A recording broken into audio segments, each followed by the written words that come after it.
Boom. All right, welcome everybody to the Malevolent Onion, formerly the Random Onion. That might end up changing again. Today we are going to be talking about the Slender Man on talking creepypastas and stuff like that with Sean and Adam. You guys want to introduce yourselves again? I mean, everyone knows Adam already. He's been on here forever. And now you're upside down. And yep. What's that? No, I'm Sean. I'm Sean, and I'm a YouTuber and music, and I'm working on Caden on his project, of course. So just here to talk about some creepy stuff and see what we can get into. All right. Adam. I'm, my name is Adam, and I like Pokemon. You think they've got a Slender Man Pokemon? Something with a lot of tentacles, hopefully. I'm using my collection, so I got a binder here. That's what I'm doing. I want to get some cards of a show that I'm into.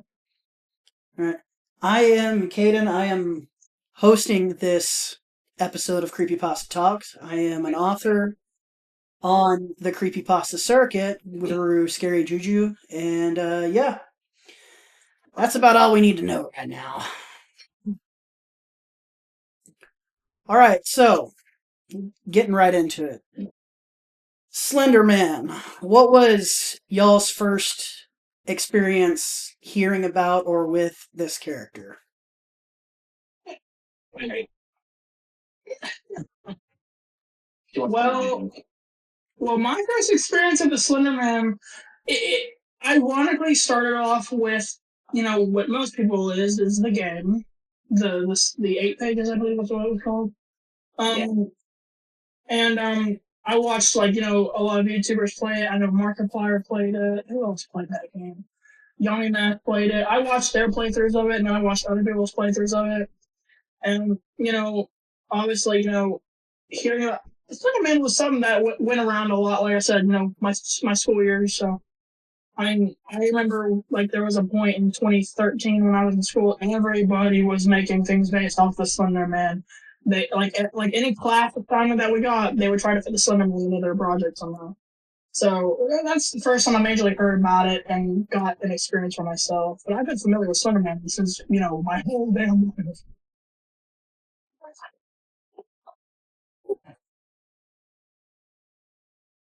I might move because I have to be playing with the with the stand for my phone. My first time ever seeing Slenderman was actually Rooster Teeth or Achievement Hunter did a let's play of it, and that was the very first time I'd ever seen it. It was Slenderman the 8 pages. I had no idea what it was before that moment. And then of course, oh, wait. He thinks it's very funny. Be careful. Yeah. Obviously, I've kept up with some of the news on it. It's like there was a movie and stabbing and all that fun stuff. Yeah, She's been quiet all day, and she decided this is the moment she needs to start yeah, I feel that. talking. Wow. So my first experience with the Slender Man was my sophomore year of high school. I had made a friend. Yeah, that was probably like 50 years ago for some of y'all. Well, for you, Sean, Adam is older than me by like 3 or 4 years. Um, so yeah, 15 years ago, I was only 3 years old or something. I was in. To turn 38, so Yeah, I'm about to turn 30, and Sean isn't even 21. So my first experience with Slender Man, I was a sophomore in high school. I was in it was like a speech class, and we were just talking about random stories, and the Slender Man came up, and I didn't really know what it was, but I had a friend who was like kind of into the game, kind of not. He was watching YouTube videos of the game and whatnot. So that just kind of became a talking point for us for a good, I think, 6 or 7 weeks. And yeah, I mean, it kind of took off from there. I remember watching some of Marble Hornets and being a little creeped out by it. And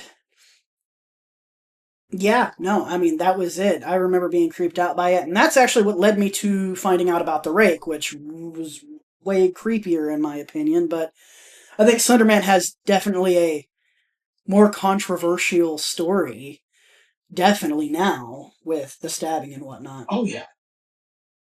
Yeah. Um, that being said, like we said, we're going to talk Slenderman, and let's kind of go over the. Oh, look, it's Matt. I was waiting for my brother. Oh yeah. Oh yeah, we've been joined by a Matt. AKA OG Moses. Just waiting for my brother to be ready so we can run errands. All right. Well, Matt, you want to introduce yourself for everybody? I think you just did. Fair enough. This is Matt. He does the voice of Marcus when Marcus was Twink in the animatic, and he also does a few other voices for us. He's going to do Crixus and I think Poseidon in episode 3. I think it was Poseidon. I think you're right. Yeah. We were just about to go over the Slenderman, kind of like some of the history and some of the mythos behind it. So, Slenderman was created in 2009 on the Something Awful internet forum. It was a Photoshop contest where they actually photoshopped the Slenderman into 2 photos from behind like a bunch of kids and stuff like that. And the crazy part about it is that first Marble Hornets episode came out 9 days later. Yeah. So the timing on that is insane. I guess they had to have seen that like the night it came out in order to make that. But those Marble Hornets episodes, I know, Sean, you mentioned you watched them. Did either of y'all? I did not. Yeah, I did. I had watched them a little bit because there's a video I had watched about the history of Slenderman, and they obviously mentioned that, and so I went and checked that out. So yeah. Yeah, that's crazy though. That like, you get into the controversy of the stabbing that happened because those 2 little girls thought that they could summon the tall, gangly motherfucker, and none of that would happen if some dude on some internet forum decided, hey, I'm gonna try to win a Photoshop contest. And yeah, that pretty wild chain of events right there. Yeah. But yeah, kind of the origin was that Slenderman as a figure is I mean, you guys have seen the picture. He's that tall, super thin, super gangly, spectral figure. He wears the black suit. He's got the tentacles coming out of his back. I would say. I think there's a character in Billy and Mandy that's kind of based off them, or vice versa. Billy and Mandy had to come like first by a lot. 'Cause, yeah. How familiar are you guys with several of the actual stories that were posted on like the Creepypasta websites and whatnot of Slenderman? Well, I had seen things on the photo of him behind the children, and there was a few like quotes and stuff that were under some of the paragraphs, some of the photographs that were released back then, and so I mean that's some of the only things I really got about it. But just like how most things are, you don't have a lot of backstory on this because that's what adds to the scare factor of it. Yeah, he's definitely a figure that is very, very Lovecraftian inspired. You can tell. You can definitely tell, especially like you want to talk about the tendrils, the very very vague backstory, and a lot of his stories do involve the protagonist like going crazy or something like that, and he's driven people crazy in real life apparently too. So there is that. Uh, but I mean, yeah, that's basically to sum up any story he's in is uh, either a kid's sibling is being stalked by the Slender Man, and at the end of the story will get taken by said Slender Man because or someone is investigating a disappearance, and that will end up getting the Slender Man's attention, and that person will end up being abducted by them. I mean, that's basically every story is an either or situation with that. And then you have the movie, which Sean, do you want to summarize the movie because you've probably seen it the most recently? I fell asleep like 20 minutes in. So the Slenderman film was released in 2018, and I will say the best part of the movie, I mean, I will admit, like Javier Botet, who plays the Slenderman, he did a very good job in the role of whatever he had that he was given. But the film basically is literally just the most bland ass movie I have ever sat through. And just like Hayden said, it's a movie that if you're gonna watch it, you should at least be prepared to suffer the an hour and a half and literally just watch it. But basically it follows these kids and stuff. They watch a video that literally demonstrates how that the Slenderman can be reached, and just following on, there's so many weird and random occurrences, that happen. Not trying to spoil the movie for y'all because y'all could really see it. It's that bad. Um, I will say though, and this is no spoiler, I will get to the film. The best scene of that movie is when Slenderman grabs somebody and their face is like gone for a couple minutes. I will admit that scene is pretty cool, but the movie is just not that great. It's only got Slenderman for maybe 3.5 minutes, if that even. I don't remember how much he was in it, but the movie is not very good. And like I said, if you're gonna watch it, be prepared to watch an hour and a half of literally stupid, unforgettable characters, in my opinion. But I will admit, like I said, Javier Botet did a good job in the role. It's just I wish that they would have done more with him. But if you want to check it out, check it out. But I honestly think you're gonna walk out being disappointed, and on top of that, you're gonna be sitting there saying, "I don't want to watch this ever again." And that's kind of where I'm at. So.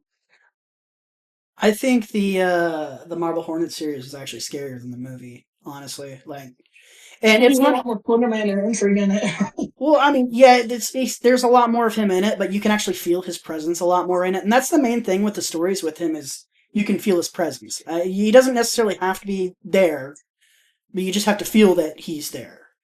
And that's the biggest thing with a lot of these creepypasta characters like Slenderman and the Rake. Um, Adam, you got anything you want to add? Um, One thing I could think of at the moment is I was watching that video that you sent in the chat. And at the beginning of it, it was talking about the origins might be people believe that the Slenderman might be a fairy. And I've read some books about fairies. That makes me very terrified. Yeah, like a Fae type thing. Yeah, they generally have enormous gentleman sausages.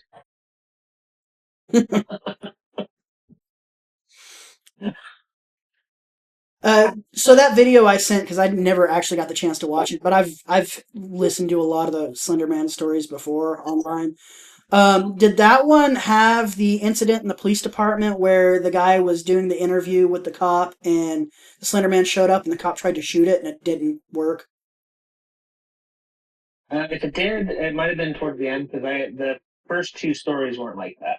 Yeah, I got a little more than halfway through it before I ran out of time. yeah. I remember in high school, me and my buddy Carl did a reenactment of that scene, and I can remember there was one point in the middle of it where he was like, "Oh no, he's like, you're lying, you're lying." I'm sitting there like, "You just skipped your line." uh, but yeah, no, that's like I said, high school. I was big into that tentacle thing, and I wasn't into like hentai or anything like that, but I liked the tentacle monster. Is that a chicken on your finger? Oh, it's a fly. Okay. I thought it was a chicken. Your puppet. I think you're out there. Chicken Jack. So I mean, yeah, there's not much mythology to go over when it comes to Slender Man because it's more of like an aura story than anything else. Yeah. I do want to talk about though the the stabbing, the Yeah. controversy that surrounds this character because that definitely changed a lot, not just with Slender Man, but in like the creepypasta world in general, and it definitely changed. I think how much people let their kids just be aggressively online all the time, especially like super impressionable 12, 13-year olds and whatnot. Yeah, I'm really nerdy with that stabbing because there's a lot of not only is there a lot of information on it, but I mean they had released a 2020 episode on it. But I will tell you right now that seeing the interrogation room footage, it's one of the scariest things I've ever actually sat through because it's so like I feel what the interrogators felt just hearing this come from 12-year-old girls' mouths, just like hearing all this and everything like that would send a shock to anyone.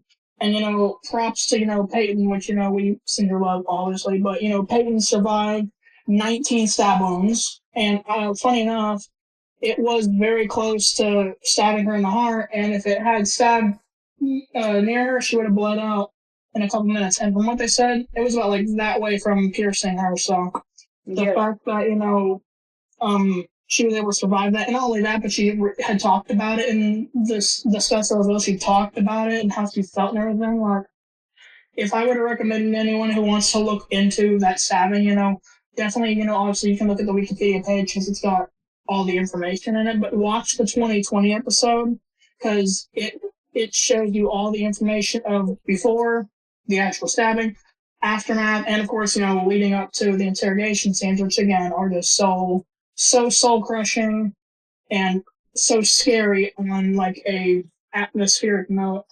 yeah, especially for someone who has like and Adam, I'm sure you feel this too. For someone who has kids, that really Yeah. makes you think twice on who you want to let your kids hang around. It is a big story on mental health with kids that age too, because these two girls they lured this young girl out into the woods and tried to sacrifice her to the Slenderman. And just to kind of sum up what happened. Um, Mhm. and yeah, the only reason that girl survived was because a passing cyclist found her, and Yeah, that's right. it's a sad story. It's super tragic. Um, did these girls get? I know they were diagnosed with mental illnesses, and okay, They were found not guilty. When their trial happened, they were found not guilty for reason of insanity. And one of them has been released, but I believe is under a lot of supervision and watch. The other one was Morgan Geyser was released into, let's see, she was released into a mental health group, and while the other one was released in 2021 after 7 years. But like I said, she is under watch. So, which kind of makes me sad. I mean, I guess I get it in a sense, but what they did. Oh, R.I.P. the Nugget. And but what happened to Peyton? It's a miracle, by the way, that somebody of age of 12 years old survived 19 stab wounds. yeah, that's something you 19. never want to have your kid go through, or go through yourself in general. I would say, as a parent, that would be very, very traumatic for you, your child. I mean, Yeah, you know, that it's so crazy. that is more terrifying than the actual Slender Man, like just straight up, and that comes from people. You Yeah. know. Uh, but yeah, no, they were sentenced, and that's not the only incident with because I know it did kind of spark a nationwide panic over the Slender Man, kind of like the satanic panic, but not nearly as bad. Um, there is a woman in Cincinnati who said that her 13-year-old daughter had attacked her with a knife and had written a bunch of like macabre fiction, and some of it was involving the Slender Man and other characters like that. Then a 14-year-old girl in Florida allegedly set her family's house on fire while her mother and 9-year-old brother were inside. Police reported that the teenager had been reading online stories about the Slender Man, as well as I'm not even going to try to read that because I'm going to butcher that name, but it's the Manga Soul Eater. Uh, and the sheriff's office, who investigated, said the girl had visited a website that contains a lot of Slender Man information and stories. It'd be safe to say that there's a connection. And then in 2015, an epidemic of suicide attempts by young people ages 12 to 24 on the Pine Ridge Indian Reservation, the Slender Man was cited as an influence. The Sioux tribe president noted that many Native Americans traditionally believe in a suicide spirit, which is similar to the Slender Man. Other Sioux described the big man as a messenger or sign warning that society is developing in a dangerous direction. I think it comes to show that you listing all this is, it's like a lot of things, like a lot of things have changed due to incidences, and I'm just like, it's like, what people say about the internet being a bad place, I mean, it just comes to show that, kids who are young and have access to the internet will eventually either get fascinated and discover things like this. And, it's like that influence on kids and stuff, which some people, there's two different kinds of people. You're either in the group that's like, don't blame, it's either blame the child, or you're in the other group that's blame the artist. And for me, I'm just 50-50 because I'm like, it just depends. But in reality, I mean, it is that parent's responsibility It to is. monitor what your child is. And, you shouldn't blame the artist for making art, it's like blaming video games for school shootings. It's a mental health thing. And at the end of the day, like, if you're a parent, you have to watch the signs for that kind of obsessive nature. That's why especially rating things, because that's why things have ratings, because that's why they allow like 18 and older, 21 and older, or so and so forth. It's funny, and I actually didn't know this until I had this happen to me, but a couple years ago in 2018, they had released it, totally off topic of Slenderman, but it kind of ties into the whole thing. It's like when I went to go buy a box set of the first 4 Scream movies, and honestly at the time it was just those 4. I had to get an adult to say, hey, he's good to get this, because they wouldn't let you buy it unless you were over the age of 18 or 21 to buy like rated R things. And I knew going to the movies you had that, but I mean, is it just me, or this kind of ties into it? Like, is it me, or is it like they're kind of pulling that back a little bit to where like kids can go see rated R things without a lot of parent supervision or stuff like that? I mean, I don't know. I will say this. When I was like 19, me and Dominique tried to go to a movie, and I was 19 and she was 17 at the time. And we tried to go to a rated R movie, and she forgot her ID. And they wouldn't let her go in. Sure. So, yeah.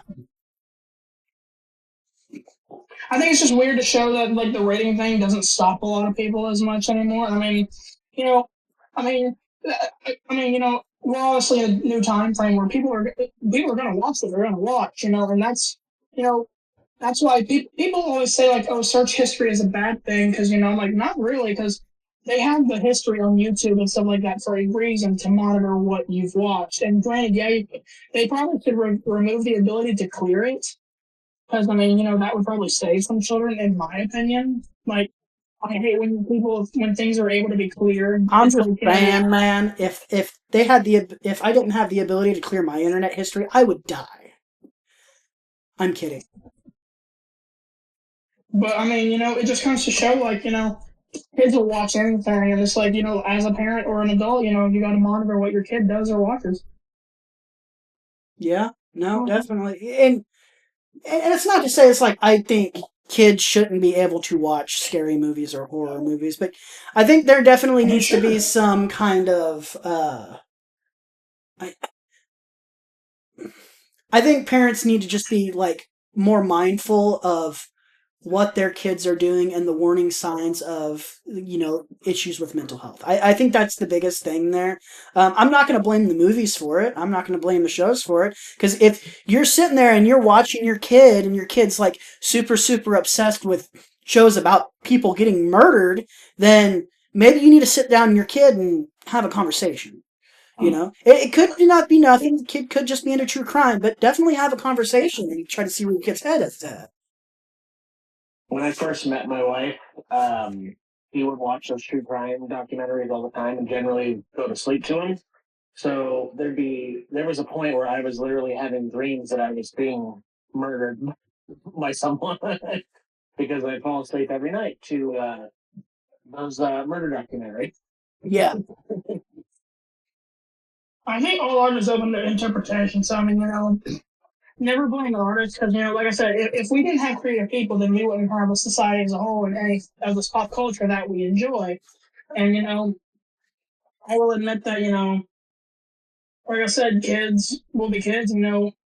That's why there's a lot more supervision that needed on children nowadays. Like so, but like you said, we shouldn't blame the artist. Because good artists and good writing is good writing, no matter how you do it. How no matter how much you do it. So Yeah. it's And you want to know what makes it? Background. Oh, you're good.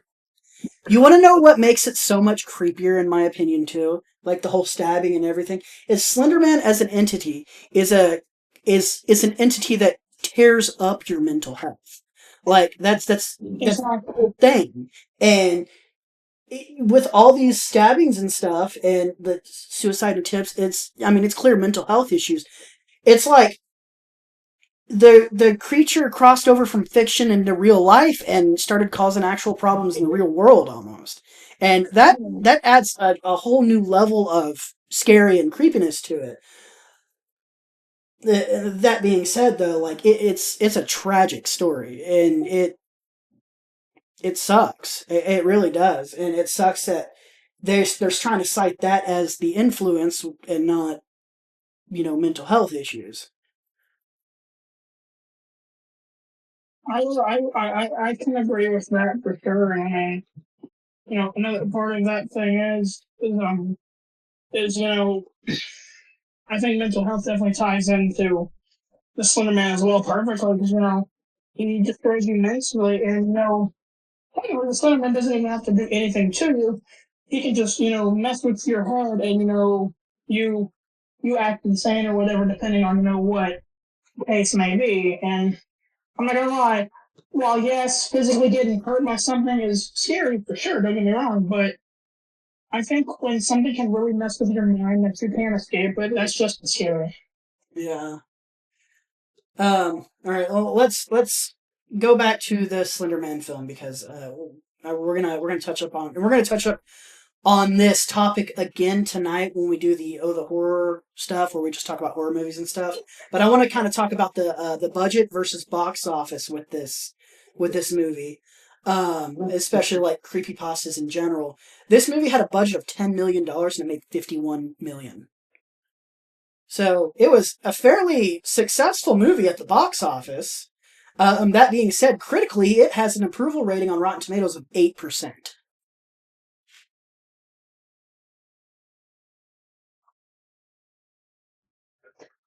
Hello.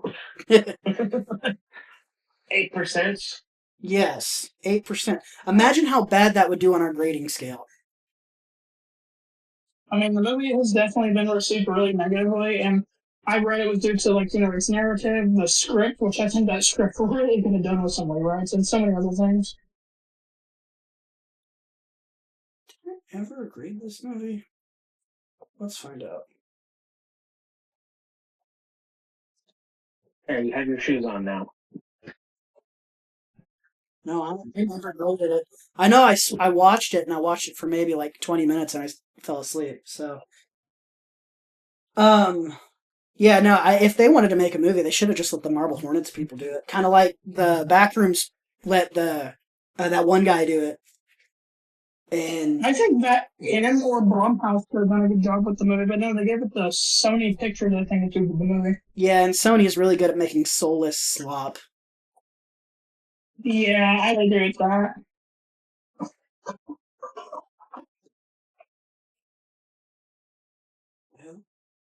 I just think the Slenderman movie could have had the writing in it and could have used the Slenderman a lot more.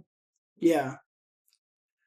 All right. Well, you guys want to give your final thoughts on the subject matter as a whole?